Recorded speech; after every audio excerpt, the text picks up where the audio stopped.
Alright, so the movie I'll be reviewing today is 2014's Marvel's Guardians of the Galaxy, directed by James Gunn, starring Chris Pratt, Vin Diesel, Zoe Saldana, Dave Bautista as Drax, and of course Vin Diesel as Groot. Now, when I first saw this movie, I thought it was a great movie. I didn't think it was a masterpiece. I mean, it was visually very nice looking. It was very colourful. It was very bright. It did have a unique production art design, if you will. I mean, this was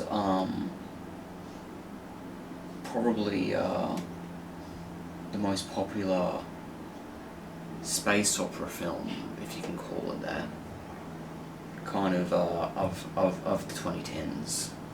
There really wasn't any other, apart from Star Wars, of course, but an original franchise in space sci-fi, and it's a comedy. The jokes in this movie are very, say, sarcastic, with Chris Pratt as the Star-Lord, who is a very quippy, very witty, and very funny and human relatable character. He is his personality is infectious, which is something that you would want. That's something that you want from a movie like this. And it's not an Avengers film, but it does. It is a really good trilogy. Well, it's not a trilogy yet, but it will be. I think it's 3 is coming out this year. I think it is. And it's overall a unique movie. I also really love Rocket. He's a great character. He's a really funny character. He has a lot of funny lines. He has a great personality. A CG that is used to make him is also very crisp looking, very realistic looking. Now let's talk about Groot, because Groot is he is kind of the oddball of the movie. He's the comic relief, and he only has one line, "I am Groot," which you would think would become annoying and boring, but it's not. It's not. It's actually done in a way that's very let's say it's inventive. It's done in a way that is clever, is funny. It doesn't get old. And also, the scene where Groot sacrifices himself is an emotional scene, and it does bring a couple of tears to a lot of Marvel fans. And Gamora, Zoe Saldana as Gamora in this movie is also great. I mean, like, she's what I call the Green Lady, because she's just, green. She's the colour green, basically. And she is a very strong, smart, well-written female character who is given a lot of great moments in this movie. Something that always crossed my mind about this movie is that the production design, I don't know how to say it, but it looks really Chinese, really Asian, which probably from me that actually sounds pretty racist, but that's something I always thought about this movie. It looks Chinese. I mean, the prison looks like futuristic Chinese prison. I don't know why. It just looks. It's the way I saw it. The movie also has I mean, like, a lot of the movie. I mean, the set design looks kind of fake in a way. It looks a bit. I mean, when you think of Star Wars and like, you always know the way Star Wars looks, at least in the prequels. It looks very it's funny because Star Wars is supposed to be futuristic, but all the ships and all of the places there look kind of run down and kind of tacky and kind of not, it's not pristine. It's not pristine futuristic sci-fi. It's really weathered and really kind of old looking. And for this movie, it is futuristic in a way, but it's different. It's kind of done in a way that's, let's say, it's colourful, but it's also, it's not something like, it's not like Mass Effect, where like Mass Effect is futuristic and it is pristine. This is also kind of urbane, a lot of like nowhere kind of feels like a ghetto. It's colourful and it looks wild and looks wacky with the yellow fluid, which is supposed to be the spinal fluid that they harvest or something. But it also looks kind of run down.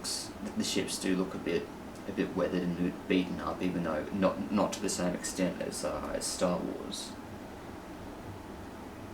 But it is the characters in this movie that makes this movie shine. I will say that the villain of this movie was pretty weak.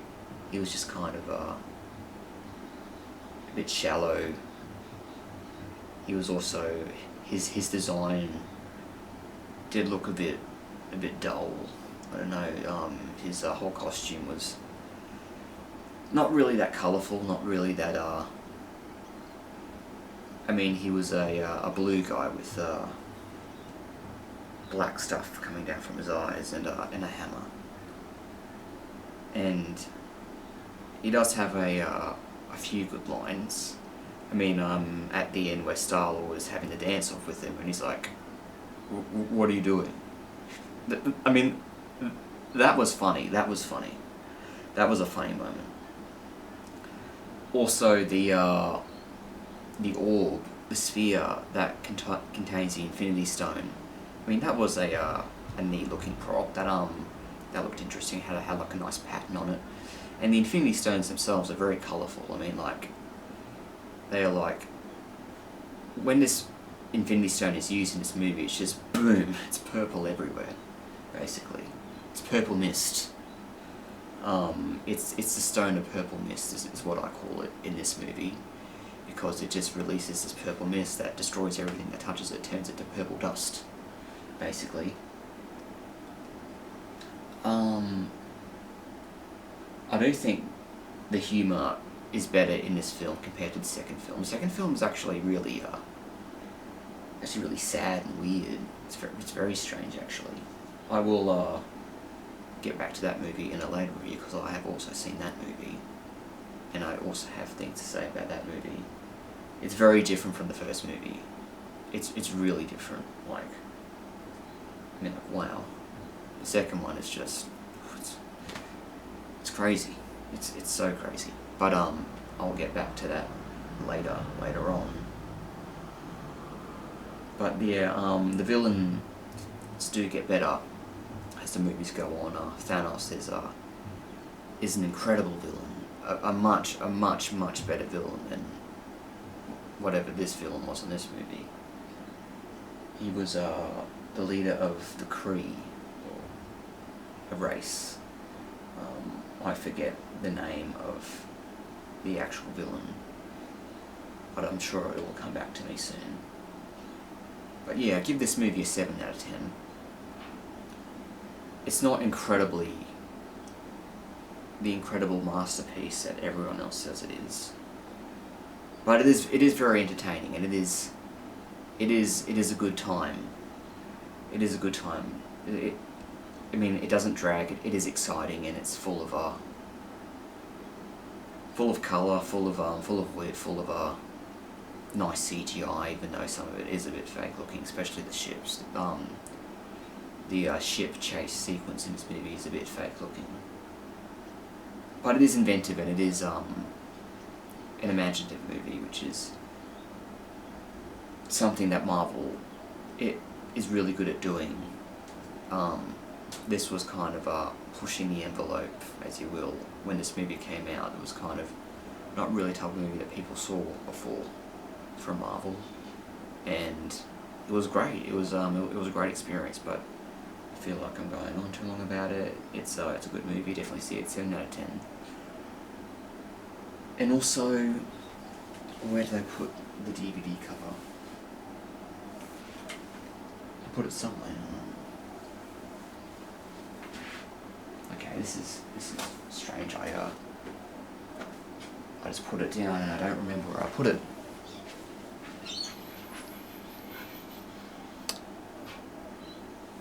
Just give me a second, bear with me.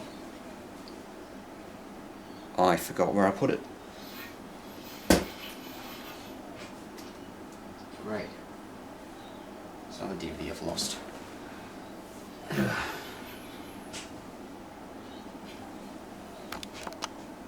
There it is. Look how colourful it is. I mean, like, it's so blue, and the nebula and the gun. It's so cool looking. I mean, look at it. And then you have the DVD, which is just grey. I mean, yeah.